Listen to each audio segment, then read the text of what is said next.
Do you have that strange feeling that all your wealth is melting away in front of your hands? Why are we less wealthy all the time? Why cannot we buy and invest in what we want? Why we have to work so much? Modern monetary theory is something that is affecting you directly. And if you think that it's interesting, stay tuned.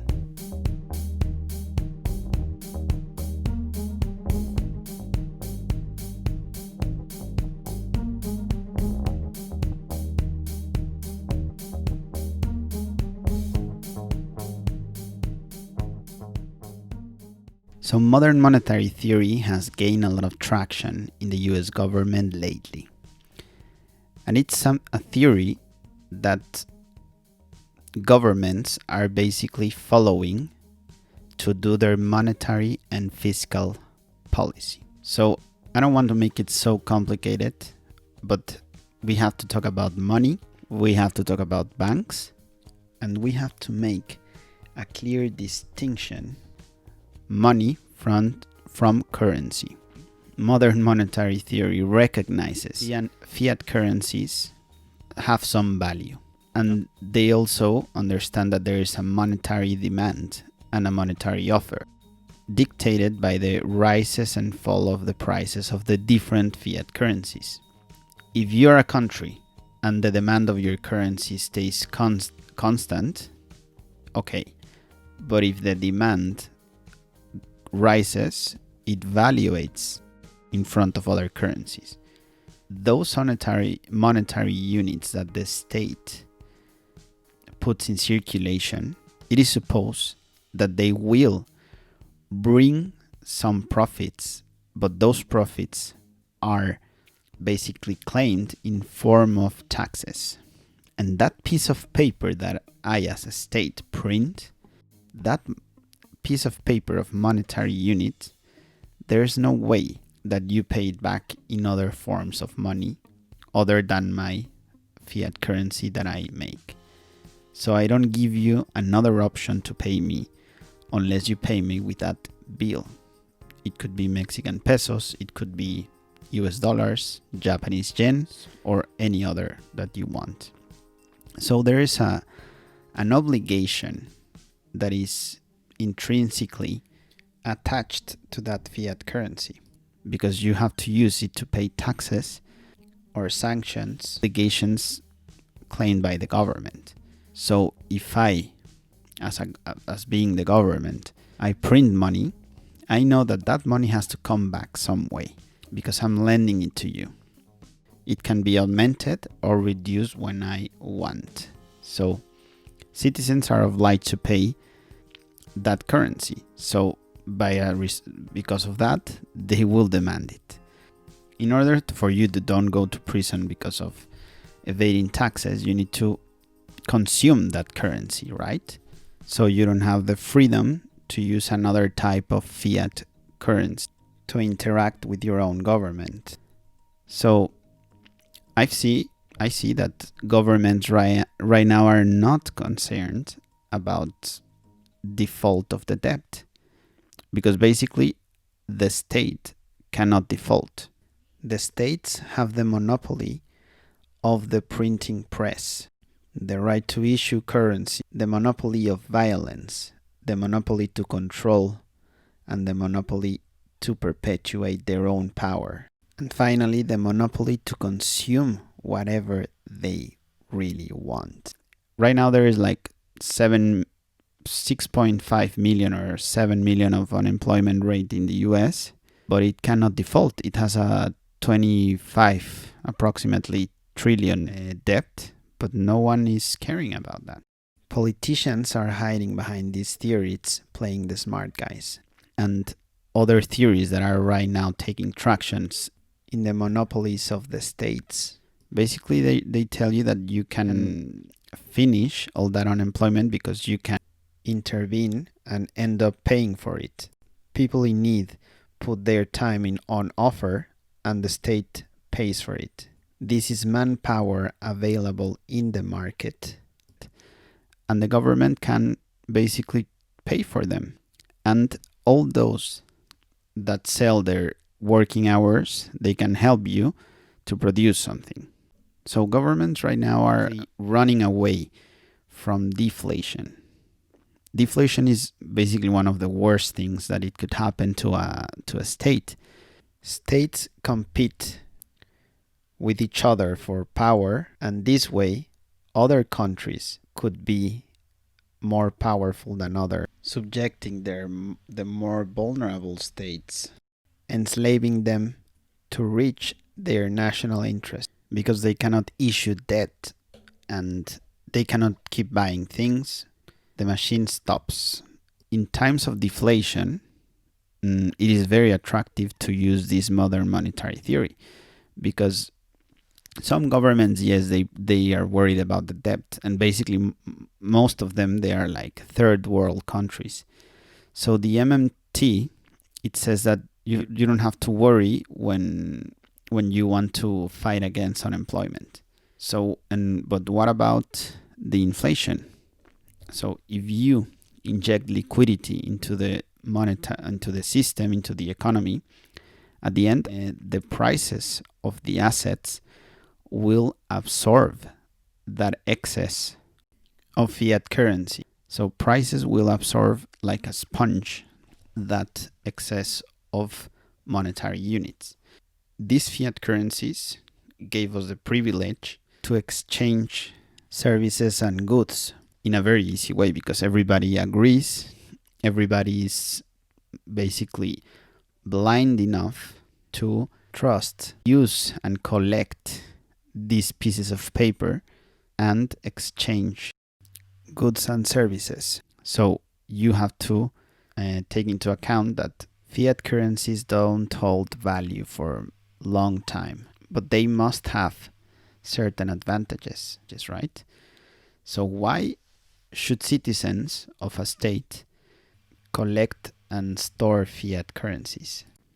Okay, I will talk about it later, but first of all, I want to talk about the relations between the banks and the people. You basically deposit all your monetary units into a bank because you trust in the bank. And the way to trust the bank is that it would be nice that all the monetary units that you deposit in a bank must be anchored to something of value so that you assure yourself that your money is safe inside the bank vaults. Okay? The same way the bank, if it lends you money, it tells you that, hey, okay, I will lend you some money, but you have to demonstrate me that you can pay me back. Do you have an asset like a house? Okay. Yes, they ask for it. Right now, banks don't have any reserve requirements for deposits. They basically could be zero balance in their vaults and no one cares. They are not regulated like the Bitcoin. People normally don't ask anything when they put their money in the bank. They just go to appealing buildings and deposit their trust in the man behind the desk. Do you ask something to the bank when you deposit your own money? Okay, I don't know. This is a big question. So fiat currencies are really not anchored to anything anymore. They used to be anchored by gold, but since Richard Nixon ended the Bretton Woods system, we have floating currencies. So when something is not anchored to something, there is like room to be exuberant financial distortion, okay? Because there is no anchor that pulls back all this elasticity of financial assets of the fiat currency. So is it fiat a liability or is fiat an asset? If you have a company and you open your balance sheet, you will see that money or fiat currency is in the current assets part of the balance sheet. But at the end, it's something that the state gave you to give you the privilege to exchange that fiat currency and make business. But every time that fiat currency gets into circulation, it expects that it has to be collected back in form of taxes. So there is a thin line of considering fiat currencies a financial asset or a financial liability, right? How do you analyze financial assets and the value that it can give you when you acquire a financial asset? Let's say you buy a machine. Well, why you buy a machine in the first place? Because it will help you to continue operations, and at the end you will produce some cash flow of money that will pay eventually the machine, the initial capital investment, and eventually give you some wealth back, some profits. So what are the benefits of holding fiat currencies? Well, the benefits of the fiat currency is that you can pay back your obligations to the state in this form of fiat currency. Or you can acquire assets in the public sector. For example, you can buy land, you can buy other currencies, or you can do whatever you want. You can buy services. So fiat currencies are intrinsically linked to deficit spending. That is when the government promises you something that will not deliver to you. But guess what? You will pay for it. When governments spend above their means, they basically offer bonds to investors with the expectations that the taxpayers will pay and the government will collect and give investors an interest of that bond. So at the end, this is very dangerous because governments will not take care about the money because they can print it. And what easy comes, easy goes. And normally when someone in the government is in power, he cannot stay in power for many, many years. So they think in the short term of how they can gain money, how they can be profitable, how can they profit in those 6 years or 8 years. Or politicians are no longer politicians. Politicians are their own investors for their own interest. And when they serve in the government, it's about perpetuating their own power, the state power. So all these countries will basically create customers in the government. Let's say if you can basically print money, you can use an intermediary to buy expensive stuff and get a commission out of it. So that's where corruption exists. And why there is so much corruption today, like nowhere in history, because the governments are really big. Today we have huge governments. We have lots of representation. For example, the House of Representatives, the Senate, the number of members is always on the rise. They're not efficient. They really are not. Give the money to the government and you will see what happens. You will pay for it. Give the money to efficient people, incentivize them, and you will see that you will get them to the moon. Companies normally are the wealth makers. They pay the taxes and they hire the people and they produce real intrinsic value in the society. The more people you help, the wealthier you will be. And normally this happens when you are doing honest business. And the problem is when non-efficient governments and corrupt government creates new fiat currencies, it immediately gives purchasing power to the first person or company that spent initially that fiat currency, and it will produce in the time of that transaction a huge transfer of wealth from savers, from people who saved for a better future, to the people who just spend that money. And why is that? Imagine you have a bakery and suddenly you are in that beautiful street that everyone buys to you. But what happens if suddenly there's another bakery in front of your bakery? Well, there's an excess of supply in this case, you will be less valuable to other customers because they have an alternative. It happens the same with the fiat currency. Every time they inject liquidity into the system, it takes away value from the existent fiat currency. Imagine you have a business and you have some partners and you have 50-50 shares of the company.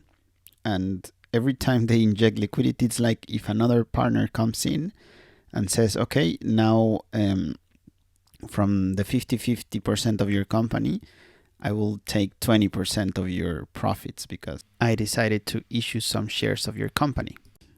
Excess cash, excess fiat currency will make you poor. That's why we just have to run away from being millionaires, from saving money in fiat currencies, because it's not a form of money. It doesn't give you the value, the present value of future cash flows. You will lose if you save money. You will be a loser in the system. You cannot fight the system. All the monies, all the fiat currencies have disappeared. They appear and disappear. Just read some history books. Look at the Roman Empire. Look at the Ottoman Empire. Look at Germany. Look at Europe 50 years ago. And all the fiat currencies will disappear eventually. So you have to escape from fiat currencies, use them as just transaction methods. Basically, like if you want to purchase something, just purchase it and immediately move to other asset that gives you more value over time. Stashing value, let's say a stack of value.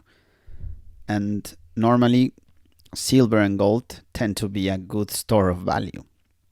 They fluctuate in price, but it always have some intrinsic value. So the lesson here is that every time the government makes you think that it will help you by injecting liquidity to jobs, giving you a better health care, it's on your expense, it's on your savings. So if you're inside the system, don't believe that being a millionaire will make you more wealthy. So you have to put that money to work. And if you don't make your money work for you, you will lose in this game. And this game is very dangerous because governments, they just don't care. It doesn't seem that it's a game of who wins. It's a game of who loses first. Look at Venezuela. Look at Zimbabwe. All these people abused the printing machine, the issue of fiat currency, the production of new monetary units, and they are basically bankrupt. No one trusts them. And the only country that can basically play this game better is the United States, Europe, and Japan, because other countries trust those countries, and by the way, they save in those fiat currencies. But what happens to third world countries like Argentina, which is a recent example? Argentinians don't trust their currency because there's lots of inflation. The only way to perpetuate a state is by dividing the society. Governments will make you think that you live in a communist country or a socialist country or a capitalist country. They will put your mind and your attention into blocks to defer your ideas and to diffuse this smoking screen. And there's always like these huge boxes like capitalism, feminism, sexism, abortion, not abortion, and those things. But at the end, the mold is the same. People react to money, to incentives. Like, we're very basic human beings. Our instincts are the same from thousands of years ago. We are mammals.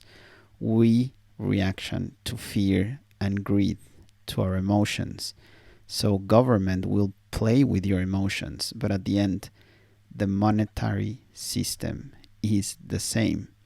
So we don't live in those type of countries. We live in a state country to perpetuate the state, to perpetuate their own power, and to dilute your savings and your power unless democracy or whatever puts you into that state pedestal. So every time you listen a politician saying that it will save your life, that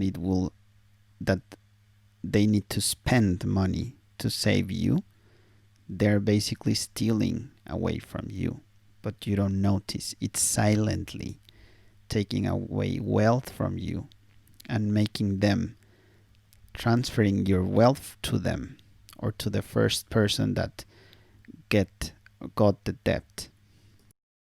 Now more than ever, we need deflation so that savers can buy cheaper things and produce real value in the society. When no one lets us give these bubbles created by the printing press and this inflationary volatility in the assets, people who save real money and who are responsible enough to work hard and to save money, they need this deflation in order to take advantage of the low prices and create value in the society. I know that capitalism is not perfect, but the state, the repression of the state towards the people who are serving the state, it's just too much. So in reality right now, every time they print the money is like giving an athlete some stimulant and betting on their health in order to win the short-term competition. So it's really not a good thing to stimulate the economy in this way. Nothing leaves you, it doesn't leave nothing good. Look at, we have some, I just mentioned some examples. So I guess that right now I have to cut here, but I don't know how many people listen to today's show, let's say, but I think if you learned something, I would really appreciate that you comment and give me your point of view and tell me if I'm wrong as well. Tell me something. This is a panel of, let's say that it's a panel of discussion. I would like to hear your opinion and debate with you guys to tell me if what I said is just bullshit or it's okay. But at the end, I need your likes to continue to publish this kind of content. I guess the little audience that I built will be valuable audience, and I respect you for hearing all this until here. So thanks so much for listening. This is material of discussion. I'm not a financial advisor. Maybe I'm wrong in everything that I tell you, but I want you to think. I want to challenge you that you never give for granted what you hear on television or on books, not even on Google. Because if you only Google things, you will think like Google makes you to think. So I hope that you like this episode. So thank you so much. Bye.